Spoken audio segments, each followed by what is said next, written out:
ዛሬ ከናኮናችሁ የመሰለ ቆንጆ በኮባ ማበስላችሁ አሳለ እንዳያመልጣችሁ።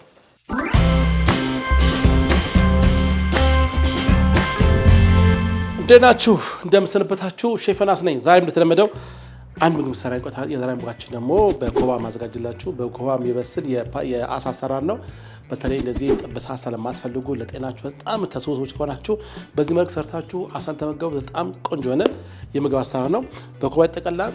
ከቻላችሁ ኦቭን ውስጥ ካሁን ደግሞ ቤታችሁ ባርቢኪውም ካላችሁ በየባርቢኪው በከሰል የሚሰራ በባርቢኪው መብሰል ይችላል። እንደው ባርቢኪውም የለንም ኦቭንም የለንም ካላችሁ ደግሞ የከሰል ማነጃ ላይ ከሰል ታያዛላችሁ። እርብራ ብቻ ብረት አዘጋጅታችሁ ዛሬው ላይ ለሰስ ባለ ሰዓት ያገላበጣችሁ ማብሰል ነው። በኮባው ውስጥ ባለው ሙቀት ብቻ አሳው ይበስላል። ስለዚህ እኔ ዛሬ በኦቭን አሳያችኋለሁ። በባርቢኪው ይቻላል። ቤታችሁ ጊዜያዊ ባርቢኪው ሰርታችሁ ማብሰል ትችላላችሁ። ግን ዋና አባሳሰሉ እንግዲህ ኮባ ውስጥ መሆኑ መብሰሉ ነው። የኮባውን ጣዕም ሲያገኝ ልዩ ጣዕም ይሰጣል ማለት ነው። ስለዚህ ዛሬ ግብአቱን ያስታውቃችሁ ነው። ወደ ምግብ አሰራር እንገባለን። የመጀመሪያው ግብአታችን እንደምትመለከቱት ሾክ ወጣለት ቴላፒያ አሳ አለ። ግን እናንተ ላይ ፐርች ማሳ ካለ ሳልመንም ካለ እንደያቅማችሁ የአሳውን አይነት መቀየር ይችላላችሁ። ግን ሁላችንም ቤት የሚገኘውን ግን በቅርብ የምናገኘውን ቴላፒያ አሳን ግን እንጠቀማለን ማለት ነው። በነገራችን አሳ በጣም ዋጋው ርካሽ ነው። 1000 ብር ማይሞላም ኪሎግራሙ። ስጋ ግን ከ1000 ከ1000 በላይ ነው የምንገዛው። ግን ጥቅሙ ከፍተኛው አሳ ስለሆነ ለቤተሰቦቻችሁ 1 ኪሎ አሳ ብትገዙ በጣም ብዙ ምግብ መስራት ልክ እንዳው መስራት ይችላላችሁ። እንደ ፍርፍር ማድረግ ይቻላል። እንደ ዱለት ማድረግ ይችላላችሁ። ያጋችሁ ብትመገቡ ከፍተኛ የሆነ የፕሮቲን መጠን ማግኘት ይችላላችሁ ማለት ነው። ስለዚህ መጀመሪያ ግብአታችን አሳ ነው። ሁለተኛ ግብአታችን ደግሞ ለዚህ ስራ የምንጠቀመው ነጭ ሽንኩርት ነው። ነጭ ሽንኩርት እዚህ በደንብ አቀና ካደቀቅነው በኋላ አሳውን ቀብተን እንሰራለን ማለት ነው። ሌላ ግብአታችን ደግሞ ከአረንጓዴ አትክልት ፐርስሊ እንጠቀማለን። ይሄም ፐርስሊ ለጋ እንደዚህ ፐርስሊ ካገኛቸው እንደዚህ ፐርስሊ ወይ ደግሞ ቶቶ የሚበላሽባችሁ ከሆነ ይሄን ፐርስሊ በደንብ አድርጋችሁ ከንቀጣታችሁ በኋላ ሸፍናችሁ በፀሐይ ማድረቅ ወይ ኦቭን አድርቃችሁ ተወቅጦ ይቀመጣል። ከላይ እያደረጋችሁ መጠቀም የምትችሉበት አጋጣሚ አለ። ሌላ ግብአታችን ደግሞ ሶይ ሶስ ነው። 1 ሾርባ ማንኪያ ሶይ ሶስ አለኝ። ዳርክ የሚባለው ሶይ ሶስ ወፈር የሚለው ነው የምጠቀመው። ሌሎች ግብአቶች አሉኝ የምጠቀማቸው። ቁንዶ በርበሬ አንደኛ ግብአቴ ነው። ቁንዶ በርበሬ ለዚህ ስራ ያስፈልገኛል። እንዲሁ ደግሞ ጨው እጠቀማለሁ። ጨውም ለዚህ ስራ የሚያስፈልግ ግብአት ነው። ሌላ ግብአት ደግሞ የወይራ ዘይት ነው። ይህንን የወይራ ዘይት እንግዲህ በዚህ ወይ ደግሞ ከሌላችሁ ደግሞ በአትበታችሁ ባለው በማንኛውም ዘይት መጠቀም የምትችሉበት አማራጭ አለ። መጨረሻ ግብአታችን ሎሚ ነው። ሎሚ እንግዲህ ለዚህ ስራ መቼም አሳና ሎሚ አይለያዩም። ለጨምሬበት በዚህ አሳውን ቀባውና በኮባ እናብሰዋለን ማለት ነው። ተካተሉ። አሁን እንግዲህ አሳውን መቀመም ጀምር ነው። የመጀመሪያ ስራ የሚሆነው እዚህ ጋር የሶይ ሶስ አለ እንደነገርኳችሁ። የወይራ ዘይት እናደርግበታለን። ያልክ ዘይትም ካላችሁ ይችላላችሁ። ዘይቱ ብዙም እንትን አያደርገንም። እንዲህ ካደረጋችሁ በኋላ ቀጣይ ስራችን የሚሆነው ነጭ ሽንኩርቱን እዚህ እንዲህ ካደረጋችሁ በኋላ በዚህ በቴንደራይዘር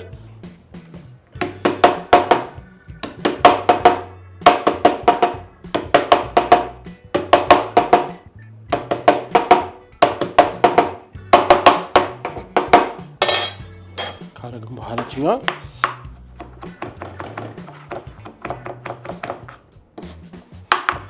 እንዲያርጋችሁ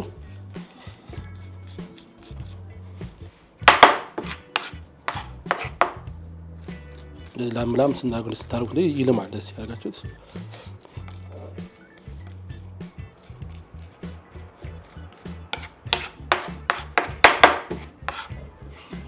እንዲህ ካደረግን በኋላ ያን ጨምረዋለን ማለት ነው።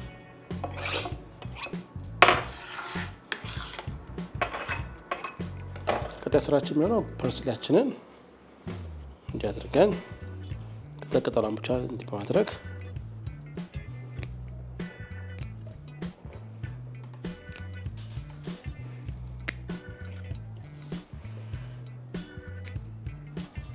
እንዲህ ሰብሰብ እናደርገዋለን። እንዲህ ሰብሰብ እንዲያደርጋችሁ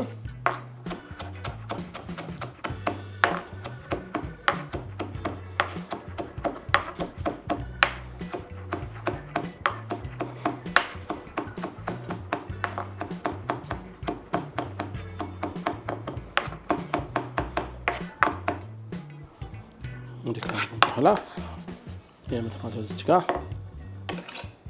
ጨምራታለን።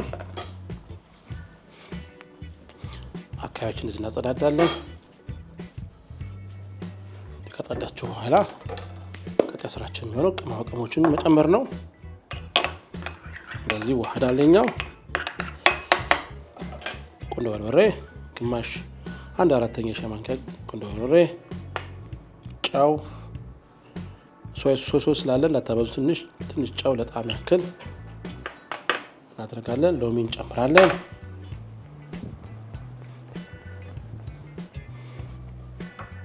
ሎሚ ታደርጉና ግማሹ በቂ ነው።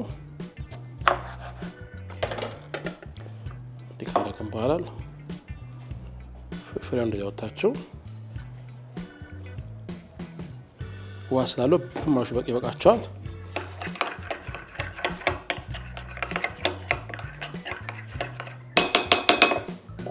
እንዲህ እናደርጋለን። አሁን አሳውን ማሳጅ ማድረግ ነው። እዚህ ላይ ሶሱ እንደዚህ እናደርግበታለን። እንዲህ ታደርጋላችሁ። ሶሱን እዚህ ላይ አድርጋችሁ እንደዚህ አድርጋችሁ ማሳጅ ማድረግ። ሶስ በደንብ እንዲያገኝ እንደዚህ አድርጋችሁ በማንኪያ ወይ በእጃችሁ ማድረግ ትችላላችሁ። እንደዚህ እንዲያርጋችሁ እንደዚህ ይገለበጣል።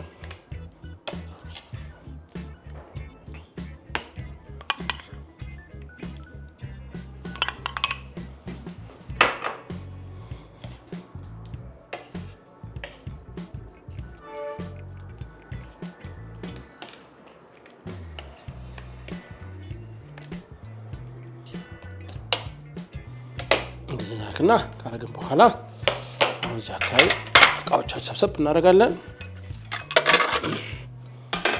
ቀጣይ ስራችን የሚሆነው አካባቢያችንን አጥላልተን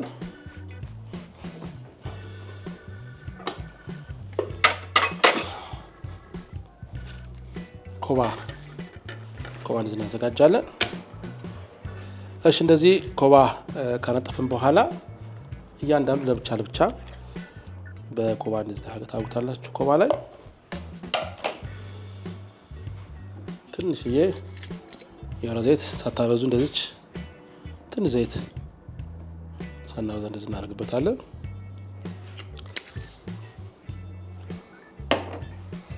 እንዲህ ካደረግን በኋላ የኛውን እንዲያርጋችሁ በጣም እንዳይደራረብ ካረግን በኋላ በዚህ መልክ አርጋችሁ በራሱ በኮባው እንደዚህ እናስረዋለን።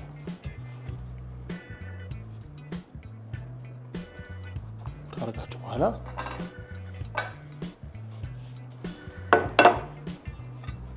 ትንሽ እንደዚህ ረዘም ካለባችሁ እንደዚህ እንደኔ ማገሪያችሁ አነስተኛ እኮ ለዚህ ማቆረጥ ይቻላል። ኮባውን እንዲያርጋችሁ በዚህ መልክ ካዘጋጀን በኋላ ሶስቱን በዚህ መልክ እንሰራውና ኦቨን አስገባዋለን። 15 ደቂቃ በቂ ነው። በ15 ደቂቃ ውስጥ ቆንጆ ሆኖ ይመስላል። ከ15 ደቂቃ በኋላ እንግዲህ አወጥተን ቀምሰዋል። ትመትሄዱ ጠብቁኝ። እሺ ተመልሰናል። እዚህ ጋር እንደምትመለከቱት ለማባያ ሩዝ ነው። እናንተ በፈለጋችሁት ምግብ መስራት ትችላላችሁ። ግን ሩዝ ከምግቡ በጣም አብረው ስለሚሄድ እሱን አዘጋጅቼላችኋለሁ። ዋው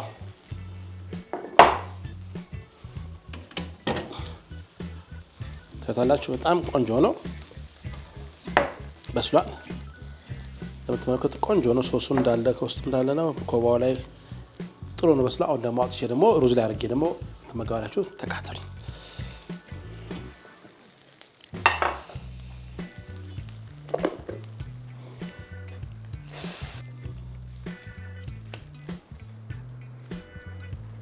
እንዲህ ካረግን በኋላ ይሄን ፈተዋለን። ቋጠሮን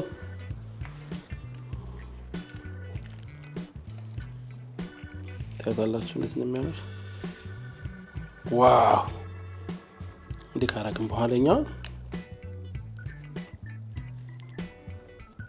ያዘጋጀነው ሩዝ ላይ እንደዛ አድርገን እናስቀምጠዋለን ማለት ነው።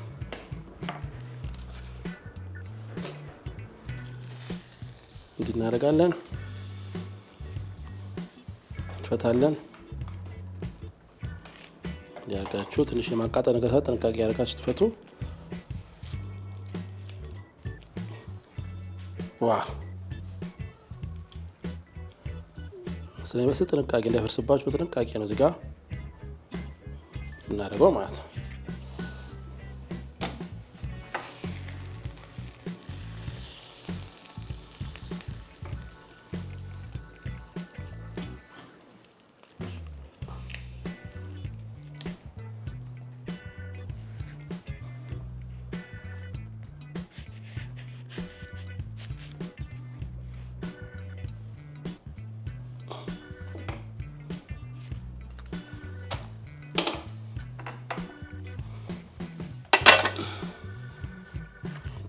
አካባቢያችንን ከቀዳም በኋላ ወደ ቦታው መልሳለን።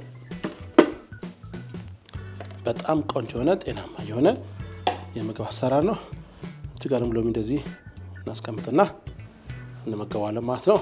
ዋው ቆንጆ የሆነ ዘይት ነፃ የሆነ ያልተጠበሰ በዱቄት በዘይት ያልተቀጠለ ቆንጆ የአሳ አሰራር ነው። በዚህ መልኩ በምትመገቡበት ሰዓት ከአሳ ማግኘት የሚገባችሁን ንጥረ ነገር በደንብ ስለምታገኙ በሰርታችሁ መግባት ያላችሁ ማለት ነው። ደግሞ የኮባው ጣም ደግሞ ደስ የሚል አበሻ ጣም እንዴት እንደሆነ ያደርግላችሁ። በነገራችን ምግብ አሰራር ወደ ማሌዥያ፣ ወደ ፓኪስታን፣ ወደ ህንድ አካባቢ በጣም የዘወትር ምግብ አሰራር ነው። እናንተም እኛ ጋር በዚህ መስራት እንችላለን ማለት ነው። አሁንም ቀምሼ ደግሞ ጣም ነገራችኋለሁ። ተካተሉ።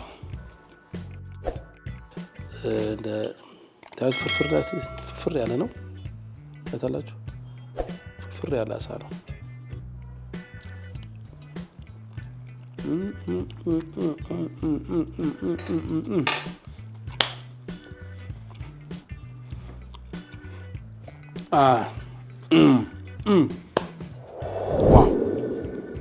በጣም ቆንጆ ጣዕም ያለው ጤናማ የሆነ በጣም ተወዳጅ የሆነ የምግብ አሰራር ነው። ለምታከብሩት ሰው፣ ለቤተሰቦቻችሁ አባላት፣ ለአባወራ፣ ለማወራ፣ ለልጆች ቆንጆ ምግብ ሰርታችሁ እንደዚህ ብትጋብዟቸው በጣም ቆንጆ ነው። ዋጋውን ብዙ አይደለም። ስጋ ገዝተን ብዙ ወጪ እናወጣለን፣ ግን በአሳ በግማሽ ኪሎ አሳ ቤተሰብ መመገብ እንችላለን። ስለዚህ ጤናማ የሆነ ዘይት የማይፈጅ በተለይ ዘይት የማይጠቀም ቆንጆ ምግብ አሰራር እንደነገርኳችሁ ይህን ነገር በኦቭን ውስጥ በባርቤኪው ላይ ካጣችሁ ትንሽ ከሰል አያይዛችሁ እዛ ላይ ርብራብ ብረት አድርጋችሁ በኮባውን ዛሬ በማድረግ በ10 ደቂቃ ውስጥ በ15 ደቂቃ ቢያስል ቆንጆ የምግብ አሰራር በጣም ወድጄዋለሁ። እንግዲህ ጉርሻ ከሼፍ ዮናስ ጋር ለዛሬ መስል ነበር። በሌላ ፕሮግራም በሌላ ምግብ አገኛችሁ። በጣም ወዳችኋለሁ። ቻው።